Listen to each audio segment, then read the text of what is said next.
మాది సెరికిమెల్లండి. ఇదే నెలలో పోయిన సంవత్సరంలో కుక్క కరిసిందండి. ఇండక్షనల్ చేయించామండి, ఆల్పాడు తీసుకెళ్ళి ముందేయించామండి. అప్పటి నుంచి నీరసంగా ఉంటున్నాడండి. కుక్క కరిసింది కదా, పొత్తు సరిగ్గా చేతలేదు కదా, అందుకే నీరసంగా ఉంటున్నాడేమో, తరచుగా జ్వరం వస్తుంది అనుకుంటున్నామండి. అలాగా పిల్లోడు బాగా బలహీనం అయిపోయాడండి. ఆ బలహీనలోంచి 4 నెలలు గడిచిపోయి 5వ నెలలోకి వచ్చేసాడండి. జ్వరం, తలపోటు, తల ఊడిపోతుందండి, మోషన్స్ అయిపోతున్నాయి. విజయవాడ తీసుకెళ్ళారండి. పెద్ద స్టాండింగ్లో క్యాన్సర్ అని వచ్చిందండి. ఆఖరి స్టేజ్లో ఉన్నాడు. బతకడం 6 సార్లు 6 లక్షల కీమో తట్టుకుంటే పెట్టమన్నారండి. కీమో ఎట్టి తీసుకొచ్చారండి.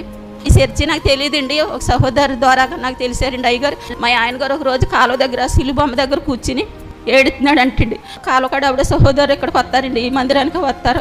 ఏంటి సత్తుమంటే ఇలా మా అబ్బాయికి బాగాలేదమ్మా, ఎక్కడెక్కడో తిప్పుతున్నారు, ఏమీ తెలుస్తలేదంటే మరి అయ్యగారు పేరు చెప్పి అయ్యగారి దగ్గరికి వెళ్ళి అడుగు వస్తారు అని అడిగితే అప్పుడు పిల్లోడిని తీసుకొస్తాక పిల్లోడికి శక్తి లేదండి. అంటే నువ్వేమి బాధపడొద్దు, నేను వచ్చి నీ కుమారుడికి ప్రార్థన చేత నువ్వు బాధపడొద్దు అంటే 5ంటికల్లాగా వచ్చారండి.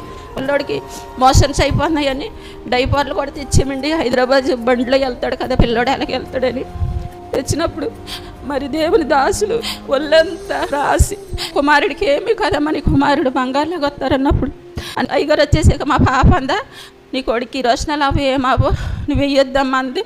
తవు నమ్ముకుంటావు నన్ను అవుతాయేమని నా కుమార్తె అయితే మరి దేవుని దాసులు మాటలు గైకుని వేయొద్దన్నది వేయలేదు. నైట్ తీసుకెళ్తే తెల్లారి పొద్దున్నే అర్జెంటుగా సీట్ 1500 సీట్ తీసుకుని చూపిస్తే పిల్లోడిని అవన్నీ చూసి కుమారుడు క్యాన్సర్ లేదన్నారండి.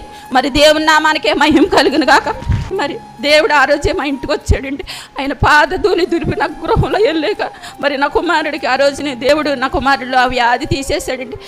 మళ్ళా కీమో పెట్టుకోకుండా మరి నా కుమారుడిని తీసుకొచ్చేసాడండి. ఆ రోజుని దేవుని దాసులతో పడంగా దేవుడు కూడా నా గృహంలో ఆ రోజు అడిగి పెట్టాడండి. దైవజనుకులు వచ్చి ప్రార్థన చేశాక మరి క్యాన్సర్ లేదండి. దేవుని దాసులకి నా వందనాలండి. వీళ్ళ యజమాని పంపించారు ఇక్కడికి. మంచం మీద ఉన్నాడు, మనిషిగా కూడా కనబడనంత ఎండిపోయాడు మనిషి. వాళ్ళ మాటల్లో వీళ్ళు హోప్స్ వదిలేసుకున్నారు. అబ్బాయికి కూడా నమ్మకం లేదు. ఆ రోజు మంచం దగ్గర మోకరించి నూనె రాసి ప్రార్థన చేసి పంపించడం జరిగింది.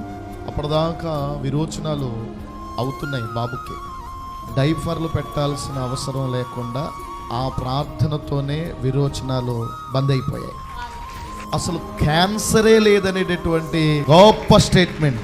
చప్పట్లు కూడా మహింపరుద్దాం.